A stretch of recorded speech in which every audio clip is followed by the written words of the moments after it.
Welcome to Lesson 4. Kindfulness helps us all win love. Let's begin with a guided meditation. Sit erect but comfortably. Put your hands in your lap. Close your eyes. Inhale deeply, then exhale completely. Do this several times. Totally focus your attention on your breath as you inhale and exhale.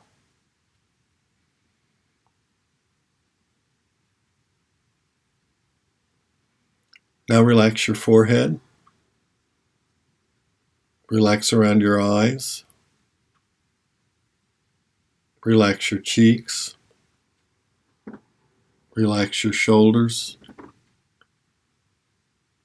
Feel your body resting on the chair. Feel your feet resting on the ground. Visualize a place that gives you joy and contentment. Smile. Spread that smile throughout your body. Visualize a person who has given you kindness or received kindness from you. Smile. Spread that smile throughout your body. Keep that person in mind as you say to yourself, I am grateful for the kindness we have shared. Open your eyes. Here we go. You have learned about habits, both kind and unkind. You have also learned about mindfulness and unmindfulness. In this lesson, you will see how we combine mindfulness and kind habits to act in a kindful way. I call acting in a kindful way kindfulness. Our kindful actions benefit us and at the same time benefit the receiver of our kindfulness. Everyone winning, both the giver and the receiver, makes kindfulness one of life's biggest win-wins. Kindfulness is essential for genuine love. But while love is a feeling, kind actions, kind habits, prove that the feeling is genuine because we are walking the talk. Many people practice kindness by volunteering, and numerous studies have shown that volunteering and altruism offer powerful results. Sarah Conrath and her research team investigated 50 years of data on more than 10,000 Wisconsin residents, beginning when they were high school students. Simply put, the people who volunteered lived longer. But in fact, when we look further, we find that only people motivated by altruism benefited from volunteering, as opposed to selfish motivations like wanting to build up a resume, impress friends, or convert others to your beliefs. The selfish volunteers didn't reap the same health benefits as those who volunteered out of altruism. And in fact, the selfish volunteers had the same mortality rate as those who didn't volunteer at all. In short, we volunteer from acts of kindness only when our intention is likely to contribute to the well-being of the receivers of our kindness. This concern for the suffering and misfortune of others is compassion. How love wins is about compassionate kindness, not selfish kindness.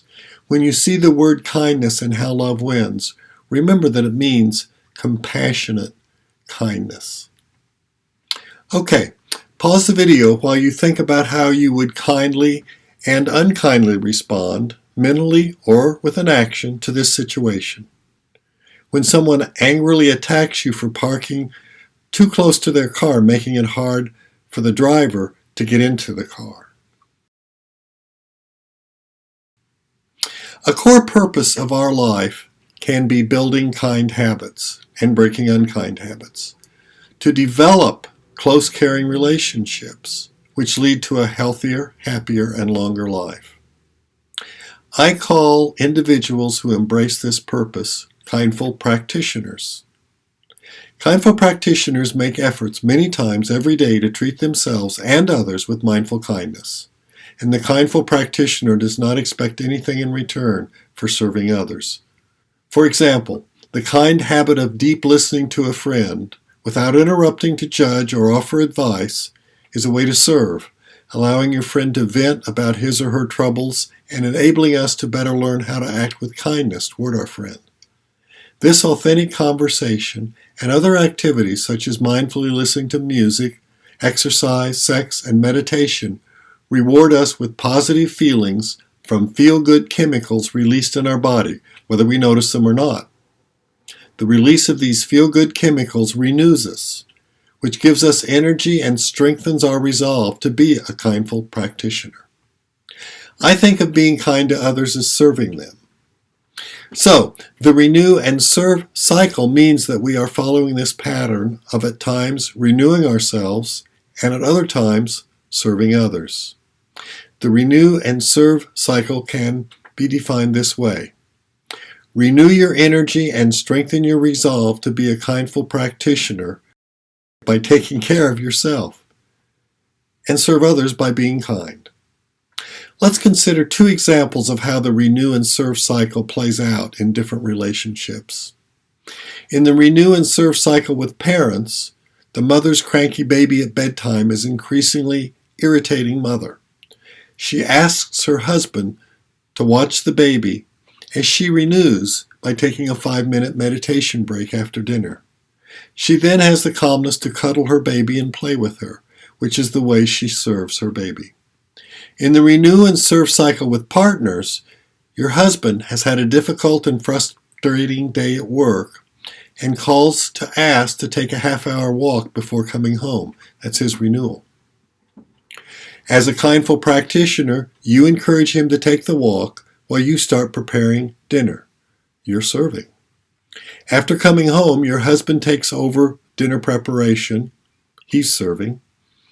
After dinner, your husband enjoys some time with your daughter, his renewal. And then he comes in to help with the dishes. He's serving. There are many ways we can go through the renew and serve cycle, not only with our partners, but also with friends and even colleagues at work.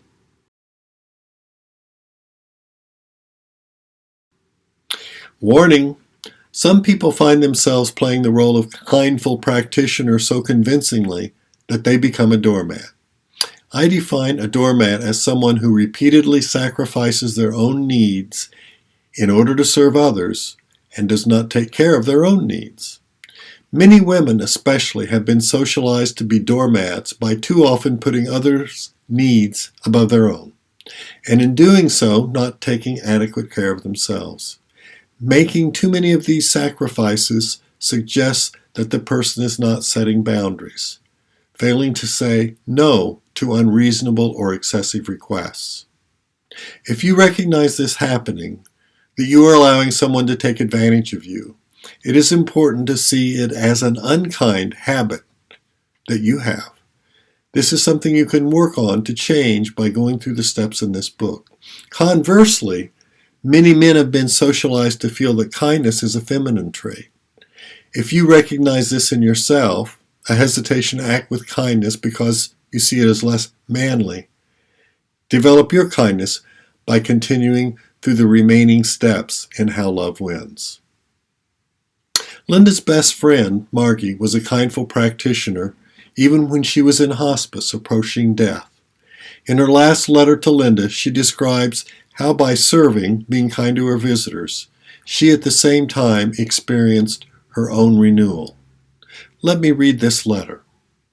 Dear Linda, after a recent stay in the hospital, where I endured a rather traumatic event involving a cranky and inept aide, I was glad to arrive at Creekside Hospice for a relaxing 3-day stay. The facility was lovely, like a luxury hotel, and the staff was very friendly and accommodating. I was finally able to get a good night's sleep and was feeling quite normal. One day the Creekside Hospice chaplain came by and asked if she could visit with me. I didn't particularly feel in need of spiritual guidance, but it occurred to me that chaplains, who only want to help, are often rebuffed by patients who can't be bothered. Everyone needs opportunities to perform their job, so I agreed to have a chat with her. I explained at the outset that although I had been raised a Presbyterian and still believed in God, I had recently found comfort in the teaching of Buddha and tried to follow these teachings as a way of living. I also told her that I was by nature a cheerful person and that I was completely accepting of my terminal diagnosis and only wished to enjoy what life I had left. I may have said all this because I didn't want any mournful expressions of sympathy from a stranger, but that was not the case. Beverly seemed relieved that I had started the conversation and took up the challenge of meeting me on my terms. We had a very pleasant conversation, especially about the difficulty of forgiveness, and fell to providing each other with our favorite quotations. My favorite quote is, quote, "Hanging on to resentment is like eating rat poison and waiting for the rat to die," end quote. Hers were more of a biblical nature, but nonetheless true and helpful. I think we both felt satisfaction with the entire encounter. The next day I had 2 visitors. I think the staff was telling everyone that I was friendly and willing to talk. Carl was a gentleman who was a healthy senior and wanted to give back in some way, so he was volunteering simply to chat with patients if they wanted company. He arrived at the same time as Jay and his therapy dog. I had expressly asked for the therapy dog, but saw no reason why we couldn't all chat. Carl was trying to be helpful and only needed someone to accept his health. As I had with the chaplain, I told Carl and Jay that I was accepting of my diagnosis and always tried to be upbeat and cheerful, so again there was no pity provided, a relief for everyone.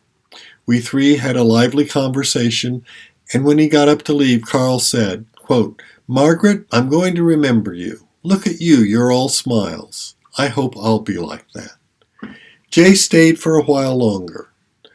The nurses had told me that whenever Jay came to the hospice, everyone fell all over the dog and paid little attention to him. He seemed like he wanted to talk longer. So although I was tired, I encouraged the conversation while he told me how he had lost his wife to cancer. After Jay left, I thought about how beneficial all 3 visitors had been to me when I permitted them to help me. I also felt good about the kindness I had shown them in taking the time and allowing them to give their gifts. I think there is a great deal of kindness in the world, and that one must only be open to the idea. With love, Margie. Time for the exercises at the end of Lesson 4. Open your handout to Lesson 4 and follow along as I read the instructions. What are your thoughts and feelings about becoming a kindful practitioner? If you follow a particular religion, does the work of a kindful practitioner seem compatible with your religion? Why or why not? What is one kind act you did, saw, or heard about, and 2 things you are grateful for? For the next several weeks, describe daily a kindful act and something that you are grateful for. Now you can turn off the video for this lesson and write your answers in your journal.